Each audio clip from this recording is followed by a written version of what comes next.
Morning and welcome back to my YouTube channel. তো guys আজি মই আহিছোঁ হাজোৰ পমক্কা হৈছে আমাৰ অৰুণাচল পাহাৰত অৱস্থিত। আৰু যদি আপোনালোকে হাজোত অহা নাই তেনেহ'লে মোৰ ভিডিঅ'টো শেষলৈকে চাই থাকক। যদি আপোনালোকে মোৰ চেনেলটোত নতুন হয় তেনেহ'লে ছাবস্ক্ৰাইবটো কৰি দিয়ক আৰু লাইক এটা শ্বেয়াৰ এটা কমেণ্ট এটা কৰি দিয়ক।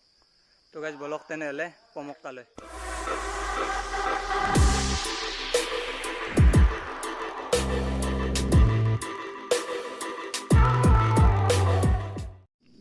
তো গাইছ এইটো হৈছে জিৰণি চৰাই আৰু এইটো যোনে দান কৰিছে তাৰ নাম ইয়াত লিখা আছে, আপোনালোকে চাই ল'ব পাৰে।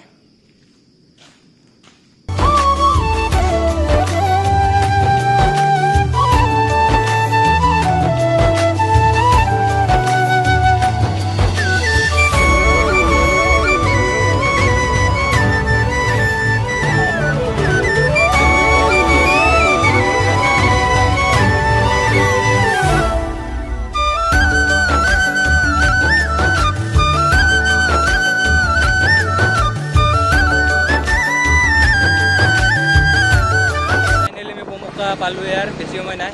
তো তেনেহ'লে বলক ভিডিঅ'টো তেওঁলোকে চাই থাকক।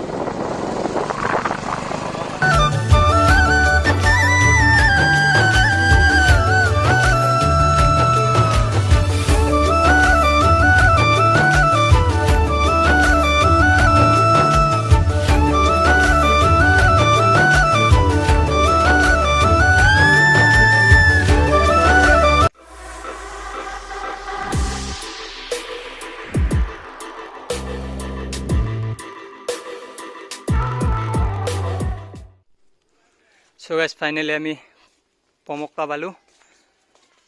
তো গাইজ বলক তেনেহ'লে পমক্কাৰ ভিতৰলৈ যাওঁ।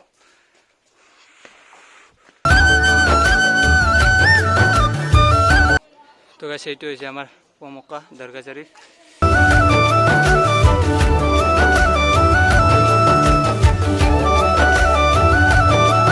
তো গাইজ ফাইনেলি আমি পমক্কা দৰগাহ শ্বৰীফ আহি পেলোঁ আৰু ইয়াৰ ভিতৰলৈ যায় ইমাম চাহেবক সুধি আহোঁ ইয়াৰ বিষয়ে, ইয়াৰ বৰ্ণনাটো মানে ই কেনেকৈ প্ৰতিষ্ঠা হৈছিল এইটো আমি সুধি আহোঁ।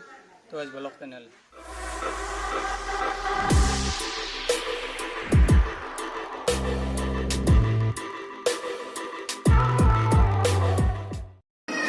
তেখেতৰ নাম হৈছে হজৰত শ্বাহ চুলতান গিয়াছুদ্দিন আউলিয়া ৰহমতুল্লাহ আলাইহি।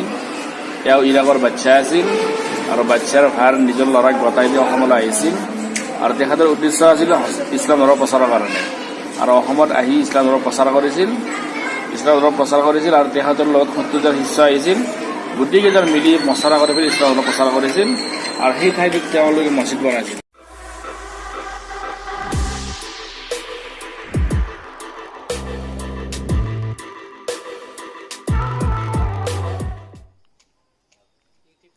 তো গাইছ এয়া হৈছে প্ৰাকৃতিক সৌন্দৰ্য আমাৰ অসমৰ। চাওক গোটেই হাজোখন দেখা পায়।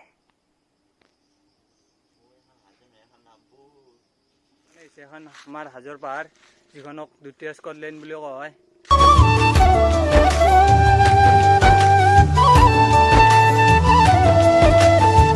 তো গাইছ ফাইনেলি আমি ঘৰলৈ যাবলৈ ওলালোঁ।